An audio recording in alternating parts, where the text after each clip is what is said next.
All right. Yeah. Thank you so much, everyone, for being here today. So we're here to really have a conversation from experiences sparked on what an effective loss and damage finance would look like from a resilience perspective. Um, so joining us today here in person, we have Ritu. Ritu, can you come to the stand? Yes. Thank you so much. And next is Brenda.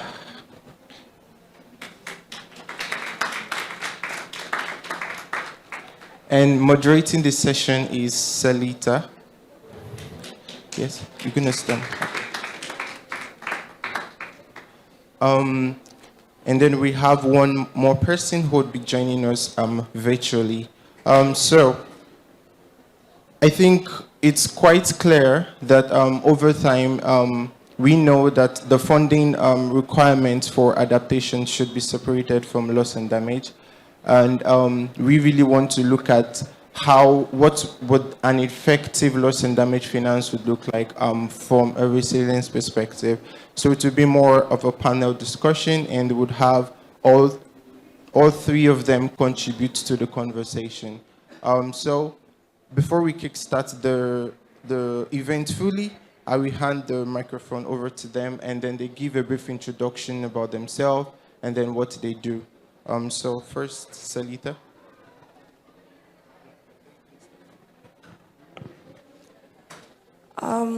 Hello everyone, my name is Selita Pulini.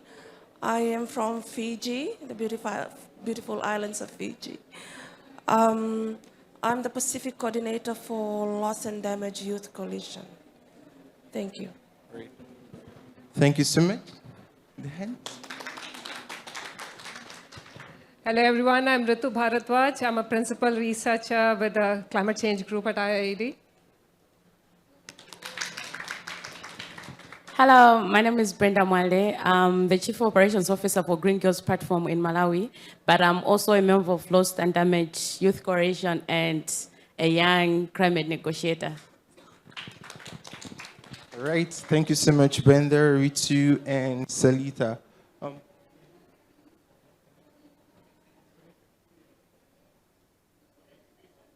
Yeah.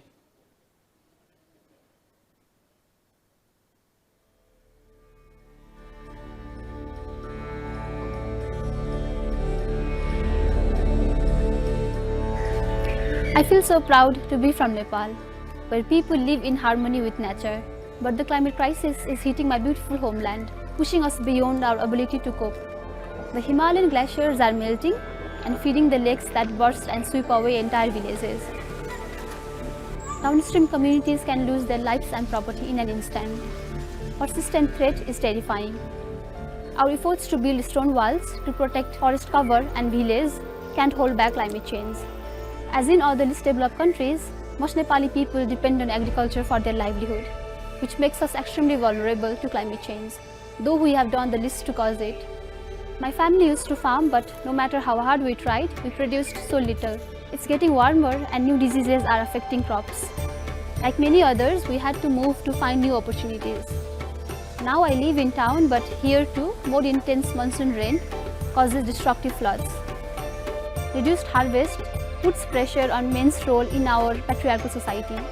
Drought has forced women to travel longer distance for firewood and water, making them vulnerable to sexual exploitation. Many girls drop out of their school or are married off to cope with food scarcity. I'm afraid and sad that this changes risk our society's stability. World leaders must recognize the loss and damage hitting the least developed countries and take increased action by providing finance and technical support. The vicious cycle of loss and damage we face due to climate change must end now.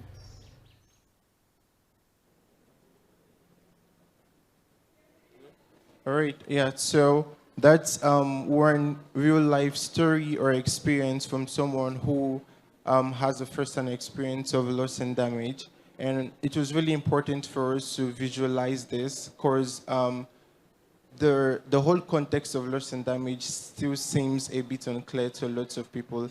So through storytelling, we're able to really visualize what we say when we use the term loss and damage.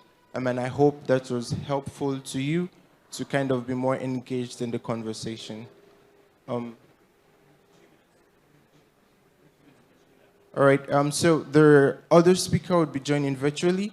While she joins in 2 minutes, I would hand it over to Selita to guide us through the conversation. Thank you. Thank you so much, Paul. Assalamu alaikum, Bula Vinaka, and warm greetings to you all. As earlier addressed, I'm Selita and I will be moderating our panel discussions this morning.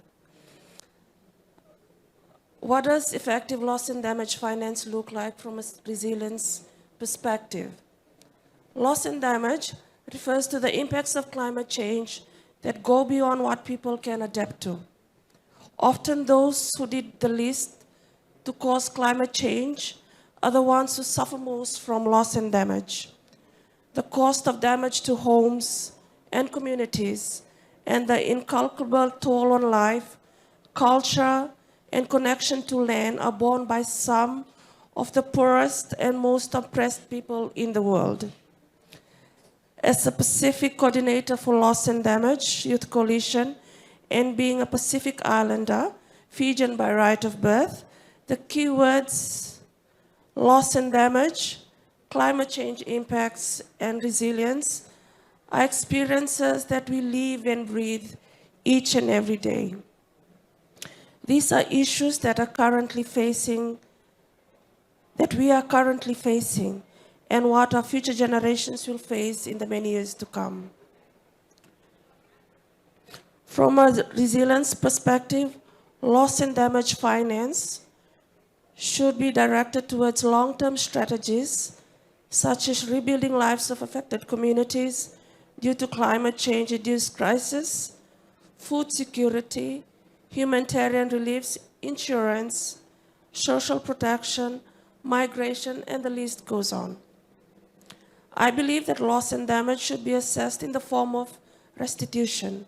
In this case, the restoration of economic and non-economic loss and damage by our affected communities. Loss and damage finance must address losses faced by affected communities and ensure that the victims are compensated equivalent to placing communities in the initial position before the issue of climate change ever came into existence. Thank you. We'll be moving on now to our panel discussions this morning with our panelists. Our panelists will be asked a series of questions to answer and elaborate further on. Due to the time limitation, each panelist will be given at least 2 minutes to respond to each questions directed to them. Since we have only 2 panelists here, we'll just go first with the questions that will be directed to them. And as Akosita joins in later, then we will refer the questions to her after. Thank you. Just a note to take that 10 minutes will be allocated towards the end of the session for our audience to contribute in reflection about the topic, or directing questions to our panelists. The whole 30 minutes will be a series of guiding questions forwarded to the panelists, which they will answer. So we will proceed with the first question. Sorry, before we start, we have Akosita Ndrova online now. I'll just give her time, this time to just introduce herself and also the work she's engaged in. Thank you.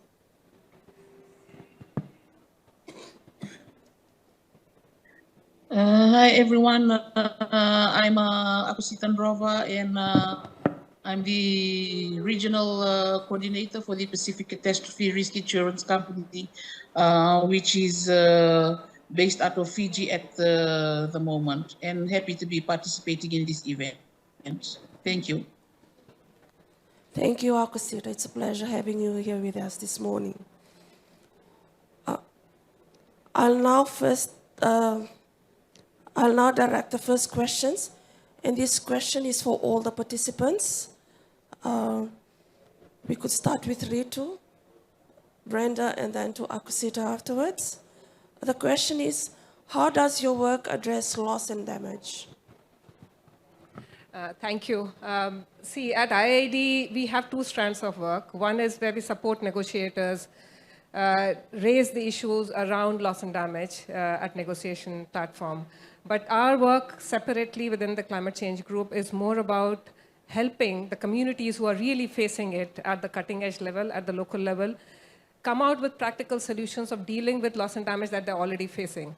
So for this, we had three strands of work. One is around organizing a series of deliberative dialogues, trying to respond to certain questions that people and the countries are currently facing. For example, what are the realities of loss and damage?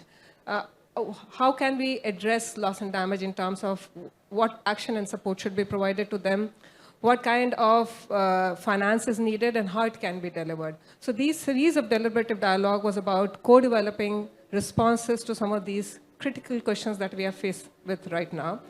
We also invested a lot of effort in trying to generate more of bottom-up evidence because, if you go out and I was telling somebody, just Google loss and damage, you'll have thousands of paper coming out around loss and damage, but most of them around conceptualizing, like trying to explain what loss and damage is. Even that is needed. I'm not disregarding them. But what we really need to understand is, because we all know that loss and damage is very contextual in nature, we need to understand how loss and damage is really, impacting communities and different groups within the communities. So, we focus a lot on trying to generate those evidence from the ground and by the people who are facing themselves.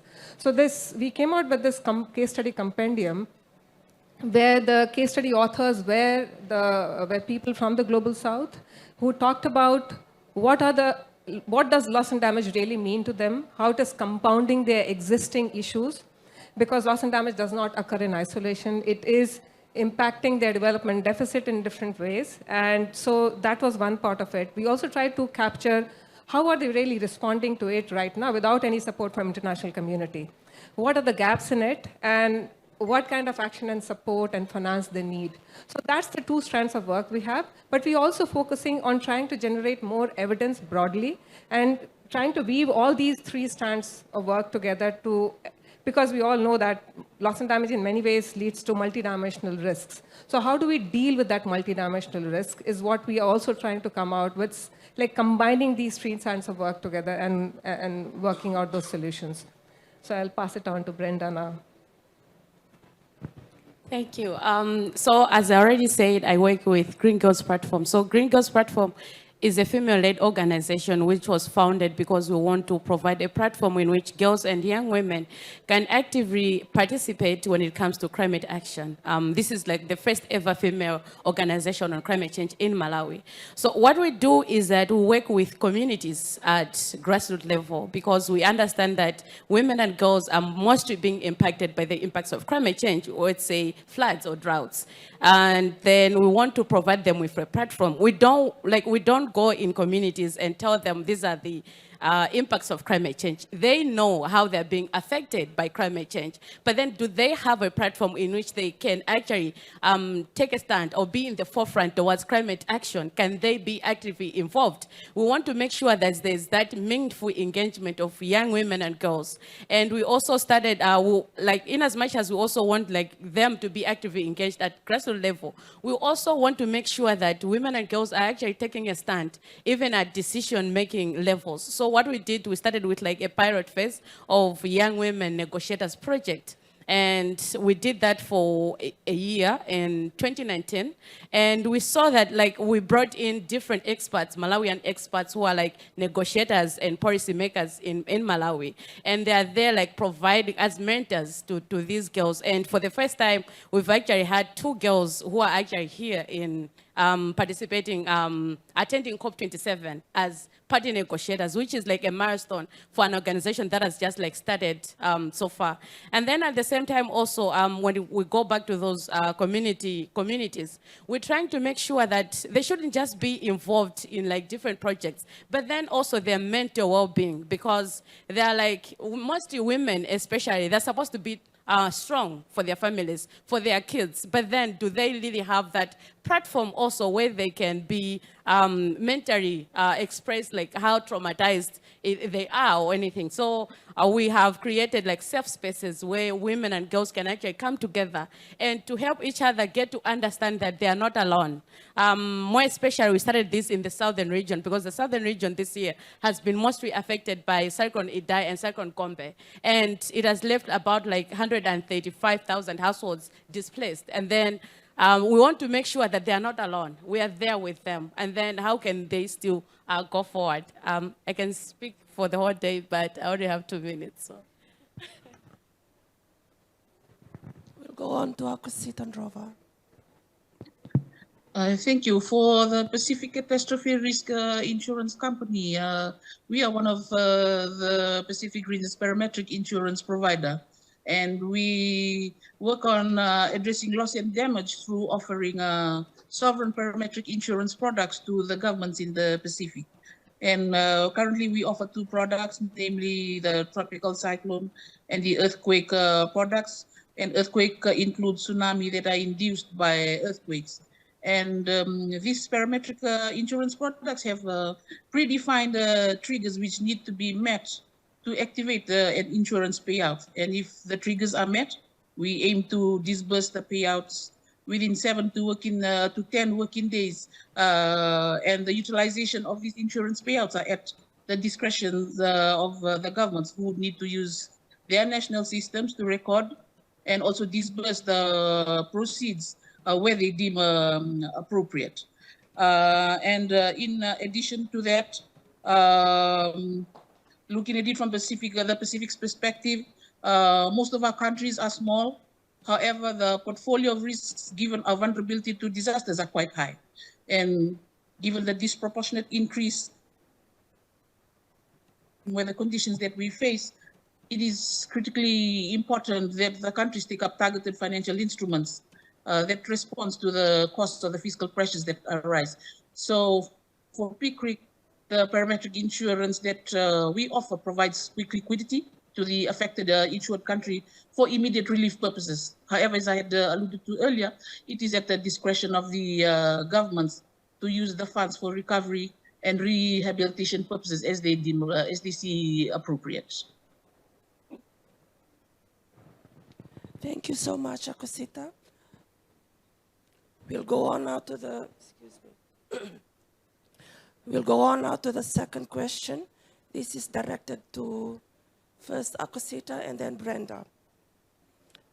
How can finance for loss and damage help in delivering climate resilience?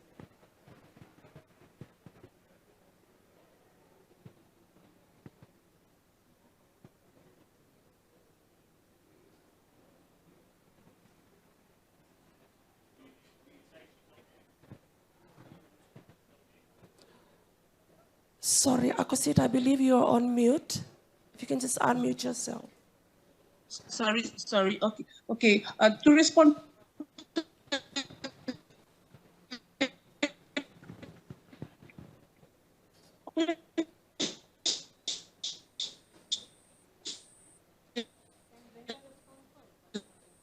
I would like to say that finance is really a solution for loss and instrumental role in providing quick financing in the aftermath of a disaster. However, the country is, in the first place, would need to buy the insurance policy to be in a position to qualify for a payout.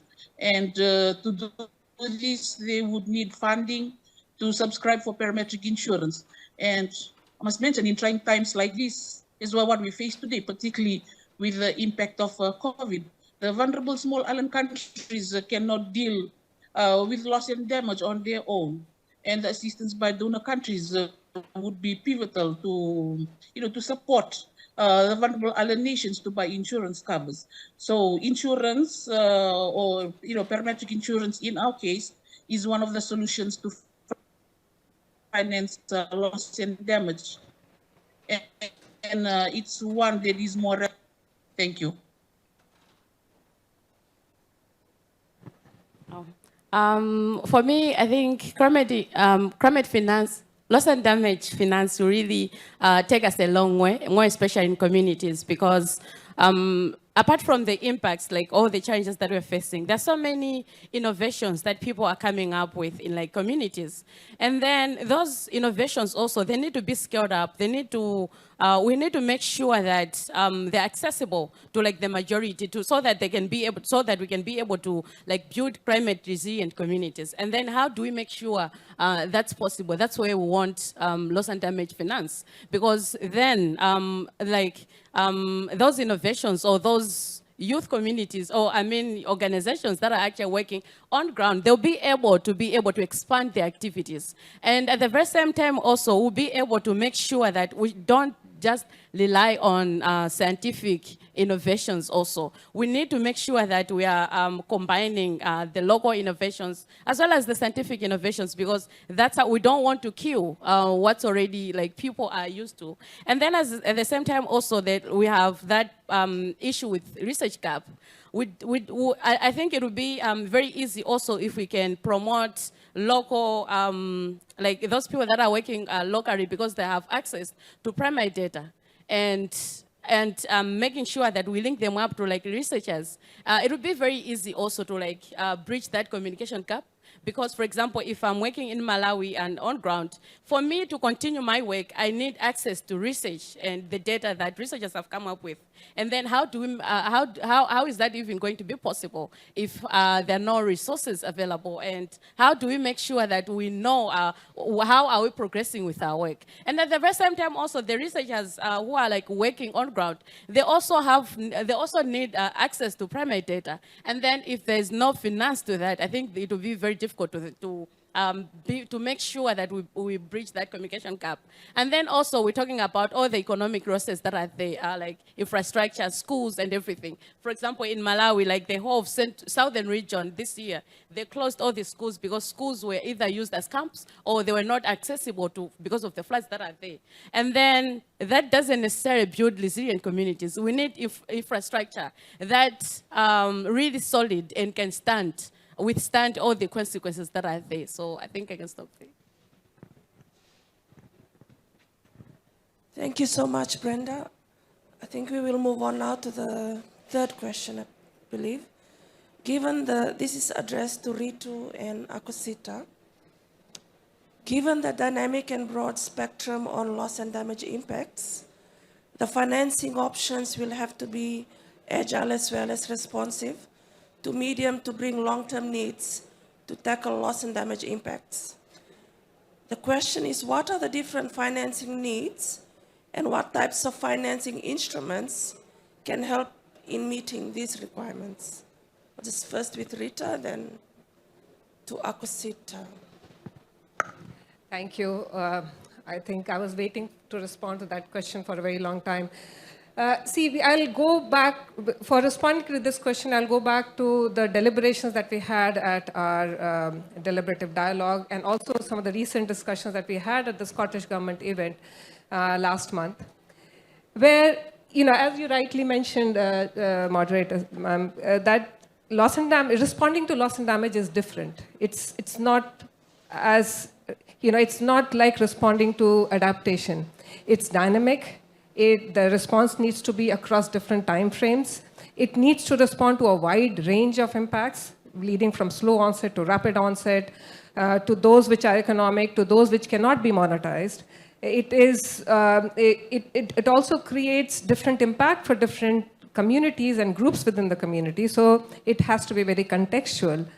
And so so the needs are quite varied, and if we look at the existing sources of finance that we have, the only named finance that we know of in terms of climate finance is Green Climate Fund.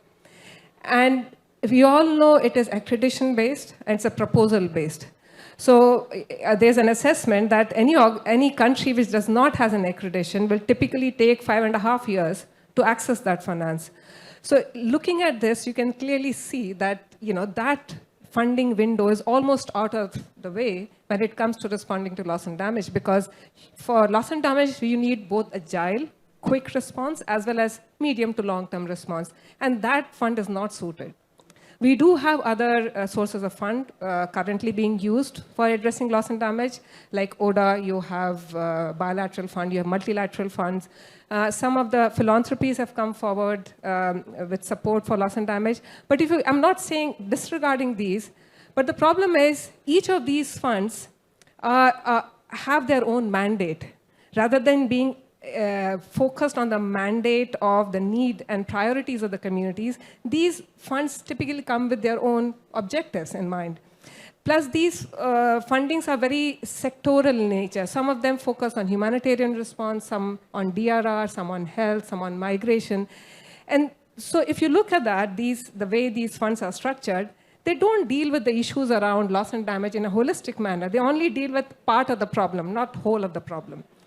So there is fundamental issues in the way these existing funds are currently available to us that can be delivered. And as Brenda was saying, you need community level responses because the impact of loss and damage is very contextual in nature. So something that came out through our deliberative dialogue, and when I say deliberative dialogue, these were the solutions developed by the people who are actually facing these issues on the ground. And what they suggested, the best way forward for us would be to have a national facility, a solidarity facility for managing loss and damage, where we can pool together a range of these funds, where the governance of all these different sources of finance can be harmonized. And something what Brenda was saying, that we have a bottom-up planning. The priorities around how these funds should be used should be decided by the community, bottom-up. And that should then be developed, combined together at subnational level and then at the national level. And the governance around that national facility should be such that is able to layer or pool together different sources of funds to meet those priorities. And so that we can have a more holistic response. And to supplement that, we'll probably need a good set of agile local institutions which can support community level responses in terms of helping them do research. But also we have to understand that the typical proposal-based approach that GCF followed, it cannot be followed in this case because that programming has to be very adaptive to the changing context. Because as warming is increasing, we can see that the same climate impact is increasing in frequency, it is increasing in intensity. So the same planning process does not which was suited 6 months ago will not be suited after 6 months now. So that even that response mechanism has to be very dynamic. It should not be set in stone. And that can only happen if we have a very quick feedback mechanism. And that's something that the participants of these deliberative dialogues suggested, that we should have a more agile, responsive system where they can look at looking at their approach every 6 months if needed, every year if needed. But that cannot be cast in stone. And that transparency and monitoring should happen at the local level, and that should be there. So I'll stop there and I'll pass it on to Brenda. I'm sure she'll come up with better insights. Is it Brenda? Okay. We'll just hear a response from Akosita on the question that was asked.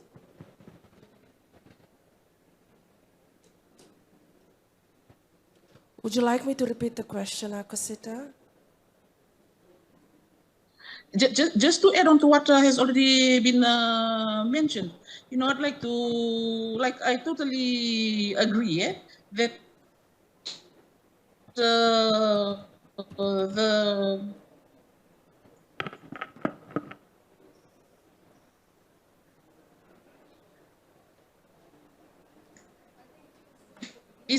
instruments that are available is that no all the financing loss and damage for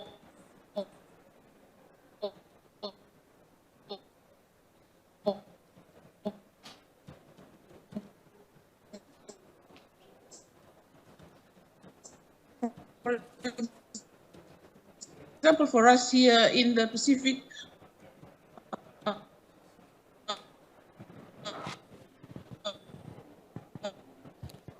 Sorry. Sorry, if you can just bear with us. I think there's a bit of a network problem.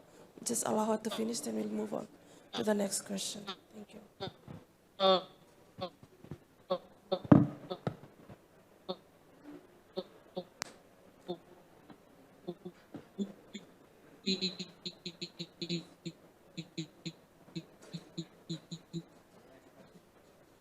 We have a few instruments to ensure that we lay our because no single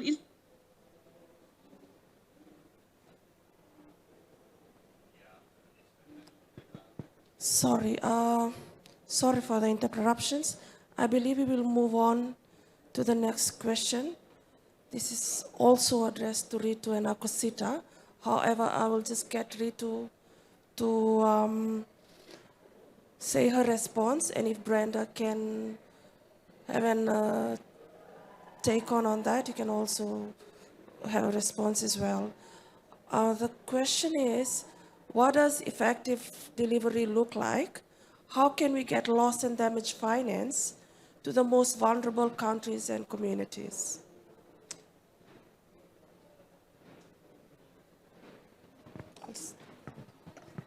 So I can start off by building on what I already said around creating a national facility on loss and damage. And the whole idea behind that is if, many of these funding sources that I talked about, they have their own delivery and delivery mechanism, administration system. And what it does, it creates more transaction cost. Like every fund in a country in a country or at international level have their own delivery channel and delivery mechanism. But if you harmonize, if you bring them together behind a national facility, you're actually making it more efficient. You can complement these different sources in a way that they don't end up duplicating effort. And you can also reduce transaction cost. And as a result of that, it will be more suited or complementary in nature and more suited to the needs at the local community. By doing this, what you're also doing is you are bringing together a range of different financing sources and delivering it for a locally led, locally responsive, more practical approaches to dealing with loss and damage. By also making the delivery option or delivery approach more flexible and agile, what you do through that is you tend to avoid maladaptation because any new resilience effort that you introduce in a place, that changes the context, and sometimes that change in context could lead to maladaptation. But if your programming is not agile, it's not responsive or aware of those maladaptation happening, you cannot change. Typically, if you have a proposal-based approach, you have this is the proposal. This is what was agreed by the funding agency. We cannot change it.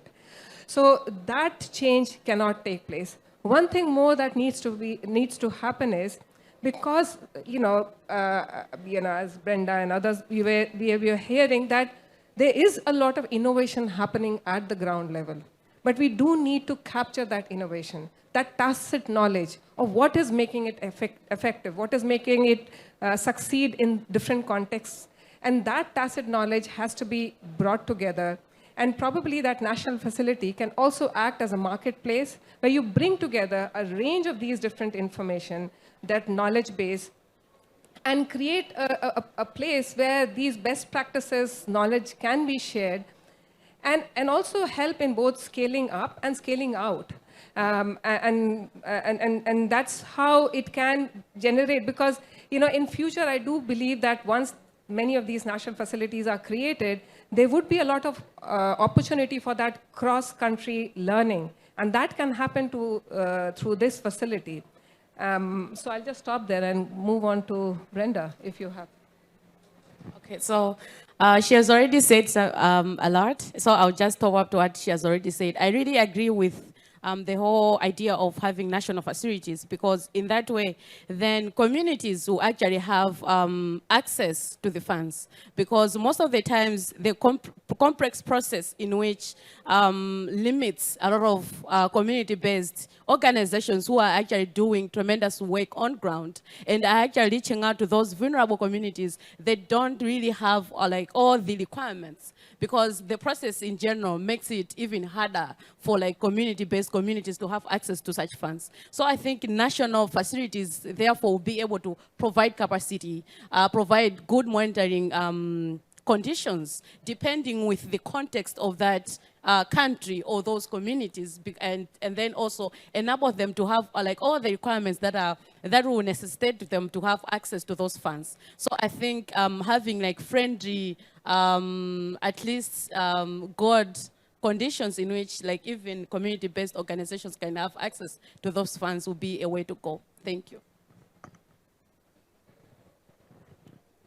Thank you. This next question is directed to Ritu and also Akosita. Hopeful her connection is okay now. But then if there's still some jitter, we can just give it on to Brenda to answer as well.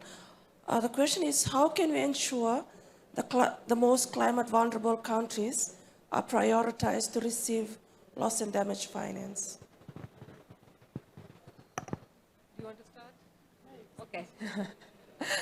See, a way in which we recently did a review of all the NDCs of least developed countries. And what we found was out of those 46 NDCs that we reviewed, only 11 of them, and later on Vanuatu's NDC got submitted. So this review was done in August. And we found that only 11 of them mentioned loss and damage in some way. We also tried to understand whether maybe loss and damage was not mentioned as loss and damage, maybe it was mentioned at residual risk or some other risk.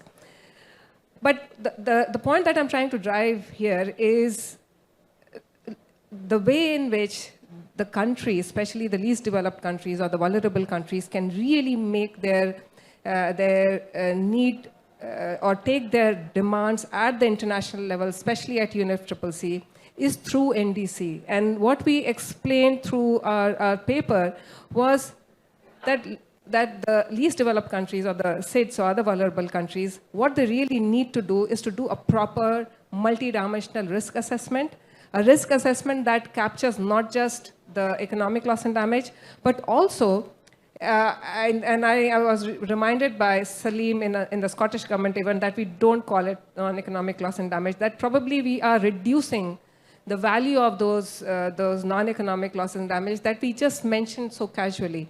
In fact, sometimes those impacts which cannot be monetized are the real impacts.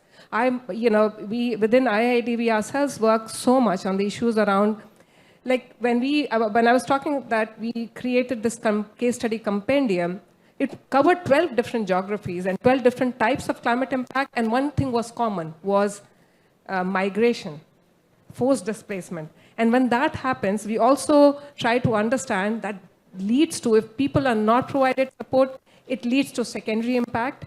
If you don't provide support even at that level, it leads to tertiary impact. And just mention that those people who we found were forced into distress migration and forced displacement, they became vulnerable to trafficking. They became vulnerable to modern slavery. And we quantified that for both slow onset and rapid onset event area. And we found that in slow onset, it was much higher than rapid onset. And the reason for that is clear, because you see, there is a flood, there is a cyclone, you see media being splashed with the news about that. You never see a news article in BBC or CNN or any of the mainstream media about sea level rising happening somewhere, or a drought, a desertification or salination happening. But even then, that does not reduce the impact that has on the people and the community. So we really need to quantify all that impact, that if you don't provide support at that level, that it leads to secondary impacts like that. And if you further don't provide support at that level, and we heard Brenda saying that children are not able to go to school because schools have been converted into refugee camps, or the schools are inaccessible because they're flooded. So if you don't provide support even to those communities which are exposed to trafficking and slavery, then it leads to mental anxiety. You see, we saw that it led to suicides among the victims of slavery and among the victims of trafficking. So that further leads to trafficking, the tertiary impact. So what countries really need to do is to capture that multidimensional impact, and not just those that are created because of climate change, but because of all the impact that it creates on the other development parameters. Because there's a climate impact, now there's an impact on health, there's an impact on education, there is an impact on their social protection delivery mechanism. So all that needs to be captured, it needs to be quantified and presented in their NDCs, so that then it gets quantified, and nobody can say that we don't know how much Malawi needs, how much Burkina Faso needs for managing loss and damage. But they can also mention, okay, these are the resources we are putting ourselves, but this is the kind of support we need from international community, both in terms of finance, but also in terms of technical assistance and others. So that at least we can pull up these countries who are not providing support through the global stocktake, through the transparency framework, and so on. So for me, I still agree with what she said. And mostly, I think it's high time where vulnerable countries, when they're coming up with, like, for example, national adaptation plans or the NDCs and every other framework that they might want to come up with in order to achieve the national adaptation plans. I think it's high time whereby when coming up with this, we actually do demand-driven solutions, because most of the times, even the consultations that are done at national level, they don't really incorporate the people who are actually vulnerable and who are actually going to benefit from whatever like plans that we're coming up with. I remember there was this other time where we're doing a cooking model consultation in Malawi. And for me, it was very strange to see that even the people who are coming up with those cooking stoves, they have never even used the cooking stoves themselves. And then they're making the cooking stoves for, like, community people. And I'm like, where are the community people? Because they're supposed to be here. They're supposed to say if this is exactly what they want. If the cooking stoves are there even affordable to them, because we'll make this and then we'll make a report and be like, oh, we made this and then this is what's going on in Malawi. But on the ground, that's not exactly what's happening. And at the very same time, let the ambitions also be realistic, something that's achievable. I think let's go past coming up with, like, political figures, political ambitions. I mean, even the impacts that people are facing on ground, those are not political impacts. Those are something that people, like, lives are being lost, you know? Everything that's happening, like the challenges that people are facing, those are real. Those are not political figures. Those are not political impacts. But then why are we coming up with political ambitions and political figures? I think it's high time where vulnerable countries also, they make things, they make the policies, they make the frameworks, they make the plans for and with the people, and not just come up here and say, oh, Malawi is going to have this, is going to do this, is going to do that. But the people, they are not even aware to say Malawi is committed to doing this. Malawi, this is what's in the national adaptation plans. We need to know what's actually happening on ground, because they're the ones who will be able to implement the things on ground. So that's what I can say. Can I just add one more point? You know, because you said it has to be demand-driven. Now, it's high time we don't allow the international community to decide that, okay, this country should receive this fund, this country should receive this fund. It is the countries which demand that this is my requirement. This is what I need under the climate justice framework. This is what it has led to my country and my community in terms of loss and damage, and this is our demand. And that has to come out through. And I'm saying that don't treat NDC as just a government document. It has to be bottom-up. It has to be defined by community, people, and it has to be properly done. So, yeah.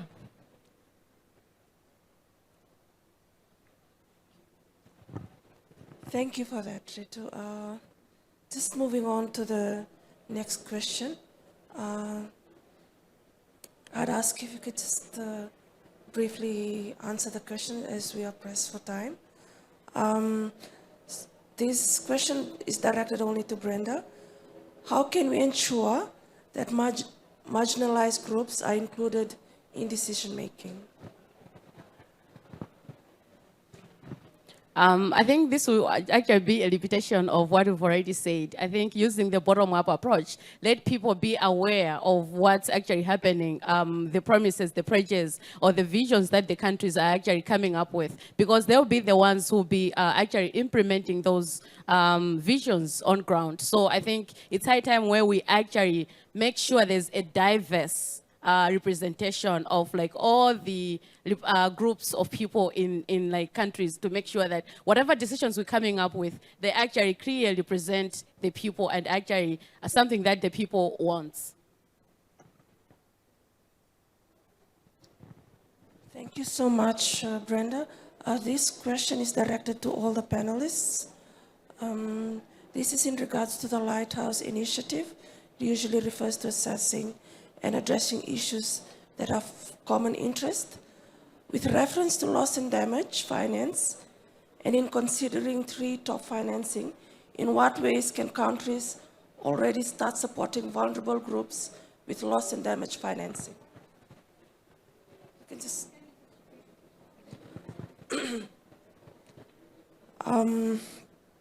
with reference to loss and damage finance, and in considering 3 top financing, in what ways can countries already start supporting vulnerable groups with loss and damage financing? So for me, I would say, first of all, it has to be with like the whole mapping on how they are going to use their funds, because if there's no proper mapping on how they're going to be that, I think it's very easy to misuse the funds that are there, or actually not actually being able to reach out the people that are actually required to have access to those funds. And at the very same time also, I think it's high time whereby we make sure that, for example, research, we promote local researchers as well, because we really need to make, like, every country has their own experts as well, but how many people in those, like, how do we utilize them as well? For example, youth, we can also utilize them, like promote them. And at the very same time also, there are like so many innovations that people are coming up with, like young people are coming up with. And it's high time whereby we can use the finances to promote the already existing innovations that people are coming up with, because most of the innovations, what you already know will work. Like, they've already tested that, and they know with like the needs of their communities, this will work. So I think it's high time where we also try to promote local innovations. Thank you, Brenda. Actually, you've made my work easy. So building on what Brenda said, it has to be bottom up. That planning, or what are the funding priorities? That funding priority has to be defined bottom up. But again, because loss and damage financing needs are so contextual in nature, you can't have just one financing priority for a whole of country or for a region. It might even be different for different communities within the same village. So that nuanced approach should be allowed. As Brenda was saying, we do need, the best place where any innovation around loss and damage can happen is at the community level. That's the breeding ground. But it has to be supported. As Brenda was saying, you need research. You also need technology, because communities need early response. They need anticipatory response. And for that, they do need outside input and support. But you have to allow them to use that information in the way they want to use it to deal with the existing risks, issues, and challenges. The third issue I would also say is to bring in private sector. Because till now, we haven't talked about private sector, but they do have a role. There was a time when you talked about loss and damage finance, and anything that anyone ever threw on your face was insurance. We do want insurance. I'm not trying to discard insurance. Insurance has to be there. But private sector also has a big role to play, because if you look at any country, and especially if you look at Global South, I myself from India, majority of the job is created in the NRM sector, by the agriculture sector, by the forestry sector. But second to that is the small and medium enterprises, the micro, mini enterprises. And almost 80% of the employment in majority of these countries is in the private sector. So unless you bring them on board to supporting all of these efforts, we will not be successful. So we we do need to figure out innovative ways in which we can use existing finance as an anchor either to de-risk their investment or to ensure that they make sure that their investment goes into areas which makes all these jobs more climate resilient, whether it's supply. Because supply chain resilience has become a cliche. Everyone talks about it. I'm not disregarding that. That's needed. But at the same time, you also need to make some of these existing job opportunities within the private sector that gets safeguarded. And how do you make sure that happens? And probably we need to figure out innovative ways in which that can be done. I don't know whether Sita wants to come. She's gone.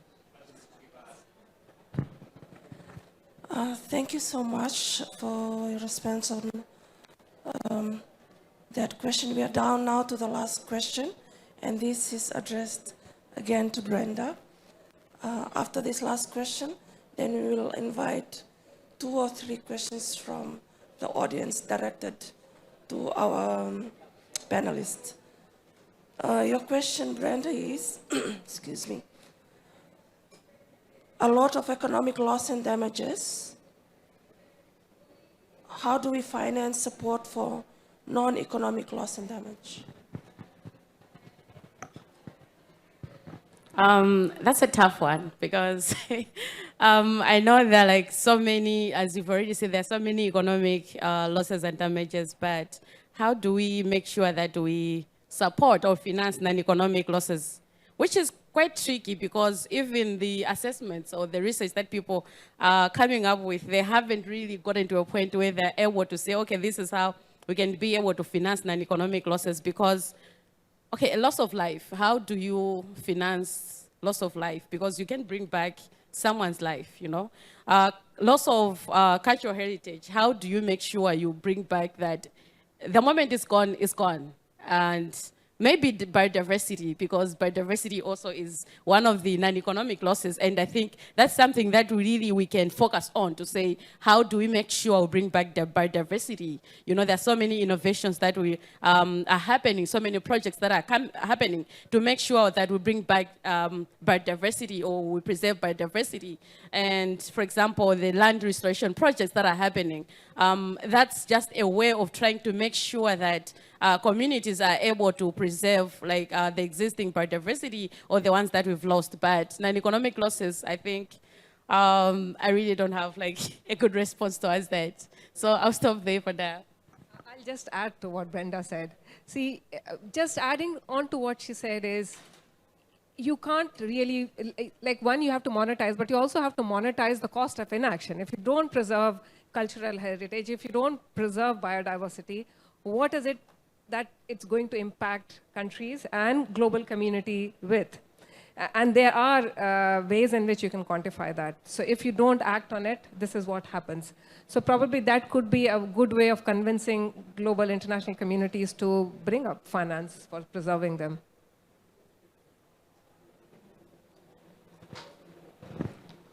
I now invite questions from the audience, 3 questions since we're pressed for time, and then we will wrap up with our closing. Thank you. Hi, my name is Debbie Hillier from Mercy Corps. Thank you very much to the panelists. I think we've learned a lot today from the kind of top down and the bottom up. And I think, you know, we've heard that in sovereign insurance is interesting, but we also know it's only a very small part of the picture and it's not very transparent. The need for the bottom up solutions from Malawi and also the programs that Mercy Corps does. So I want to ask the panelists, how can we have a full picture, a comprehensive picture of all the solutions we need? We've heard some today. Haven't heard much about social protection, and particularly shock responsive social protection, which I thought I'd hear more about, so I'm interested in your thoughts on that. Thank you. Can I start? Okay.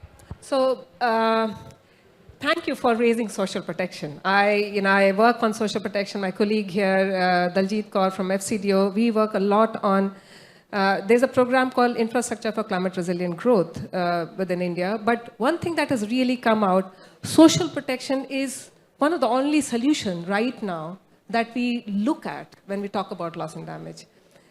But there are issues with social protection itself because countries like India, Bangladesh, Indonesia for some matter, Uganda, Ethiopia, they do have a good social protection system, but what about countries? Many least developed countries, they do not have social protection mechanism. There's no delivery mechanism. So what's the solution for those countries? But those who can afford social protection program, for them, we need portability, because one thing that we saw from our Indian experience was these are very well-designed social protection programs, but they work well only when the communities are in their native area, their native village. And what we saw from our loss and damage case study compendium, the first impact of loss and damage is communities are forced into distress migration, displacement. And they are no longer covered by social protection the moment they move. So we need portability. We also need these measures to be comprehensive. You can't just give a health cover and say, oh, you're socially protected. Those communities need protection from health, from education. They need decent shelter, health, food, and education. Those basic minimum requirements should be provided, and it should be rights-based, and probably it's high time international climate finance should be used for that. It can no longer be said that social protection is a development intervention. Climate finance cannot be used. It should be completely supported, especially for least developed countries which do not have a social protection mechanism right now. So, Brenda, do you want to come in, or? Okay, thanks. We'll now invite the second question from the audience.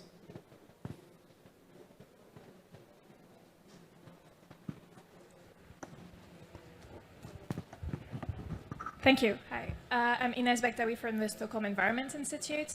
I'd be curious to know the communities that you've interacted with, how do they define resilience? What does it mean to them? Like, what's the objective of loss and damage action? You want to come in? So for me, being someone who actually works with communities, I think for them, it's being able to, even when they go through such impacts, they're still able to stand. And they're able to go on with their lives. Okay, yes, they have been affected. For example, maybe their crops are washed away and that, but then that doesn't necessarily mean that they should have prolonged hunger and all of that. So for them, it's like, okay, we've faced this situation, we've gone through floods, but are we able to stand?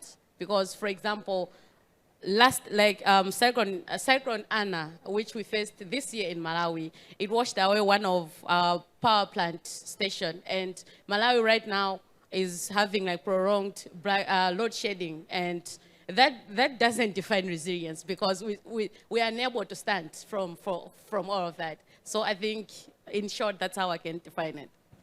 Yeah, absolutely. I think she has defined it very well, but the same level of resilience that you see for one country might not work with any other community, and that's what we saw from our case studies, which we did with ICAD, was it means so many different things for so many different people, and that's why we really need that definition.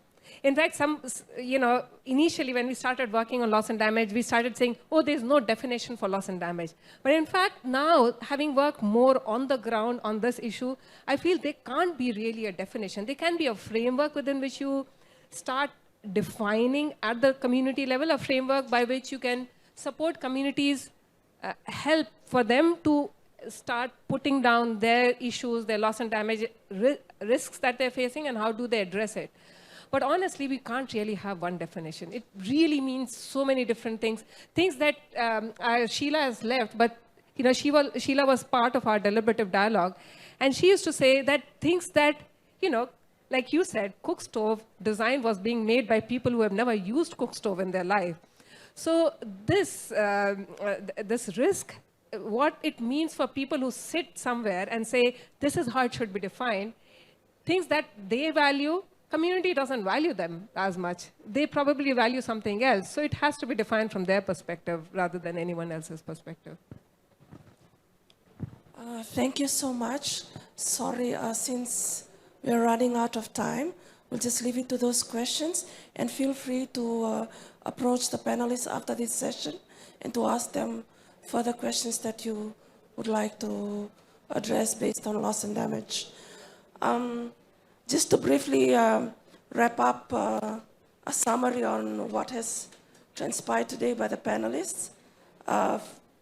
First and foremost was involvement of local communities that was addressed by Brenda, and also the need for financing facilities that will be efficient and accessible by communities in terms of research. If you could involve a bottom-up approach and get innovations from grassroots level, because they are the ones that they know what they need.